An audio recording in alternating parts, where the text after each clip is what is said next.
Hi friends, welcome back to Reverence Meditation Studio. After a long time, this will be very quick and short video to address few questions. So very often my friends come to me and ask these three questions, that which guru or master is better, which guru should I follow, and do I really need a guru? So yes, on your spiritual path, when you are building a spiritual foundation, you will definitely have these questions. These questions are very much valid, and I will just try to answer from my understanding, from my perspective. See, in India, we are blessed with so many gurus and masters.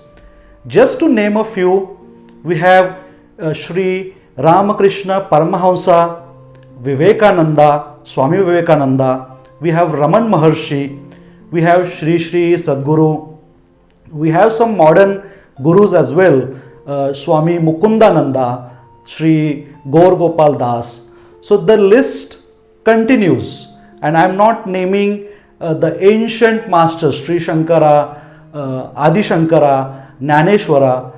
So we have so many gurus, and on YouTube right now you have a lot of material, and when we land up in this avenue, when we want to explore the spirituality, it is really kind of difficult to choose, and then you go on a spiritual window shopping, and then you come to these three questions.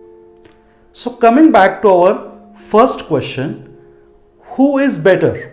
Which guru or master is better? Now answer is not just one liner, this guru is better or that guru is better. Before going to that answer, just understand that every master, every guru is unique, and uniqueness has charm, uniqueness has beauty. If there is a repetition, there is boredom.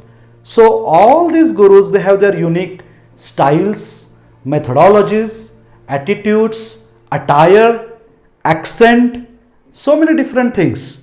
But eventually, they all tell you the same knowledge, because as Advaita Vedanta says, knowledge is just one. It is coming from only one source. Only it is coming through different mediums. All these gurus, beyond all these similarities and differences, beyond all this, it's just one knowledge. They're all one divine being. So there is no question about comparison.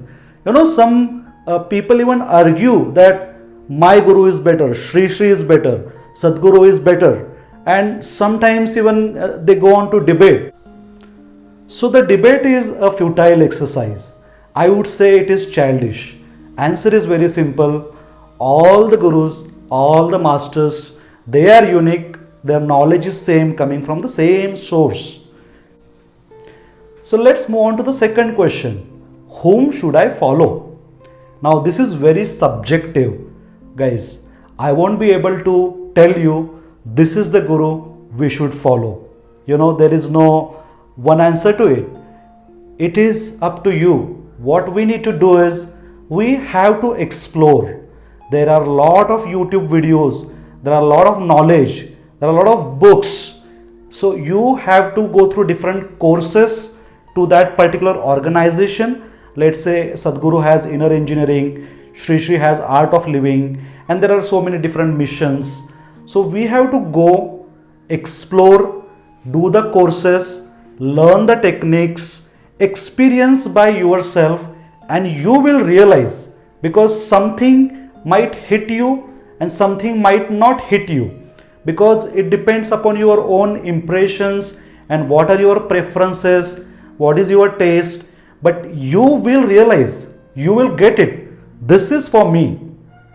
So once you go through this journey, and once you experience and realize, this is it, this is what I'm going to follow, and this will help me, that is for you. Now finally, the third question, do I really need a guru? And this answer actually will help mostly the youth, because we say, okay, there are a lot of videos, lot of knowledge, we get a lot of things in on Facebook, bits and pieces. So you have Gaur Gopal Das, you have that Maheshwari. So a lot of people, they come up with a lot of different topics, but this is not streamlined. I'm not saying good or bad. What I'm saying is, when there is a lot of knowledge, there has to be a streamlined approach. So Guru is like a GPS. They make your job easy, because let's say if you have to understand Bhagavad Gita, if you have to understand Ashtavakra Gita, if the Guru has a commentary, if Guru has books, it makes your job easy.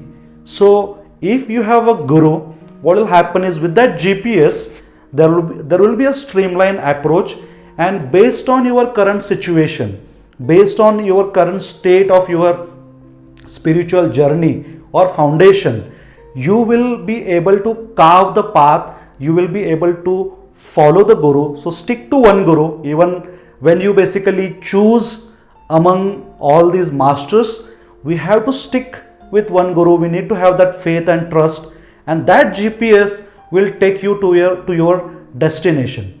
That does not mean that we don't watch videos of other gurus, etc. But do you really need a Guru? I believe yes, we need that direction, we need that GPS to make our job easy. So summarizing this discussion, which Guru is better? There is no comparison. There are many Gurus, and which should you follow? That is very subjective. You do your study, you go through their knowledge videos, you go to their books, and then, do you really need a Guru? I believe yes, it's gonna help you, to achieve your goal, and it will be always a roadmap, blueprint and GPS with you. So thank you friends, have a wonderful time. Let me know the feedback in comments. Thank you very much. Have a good one.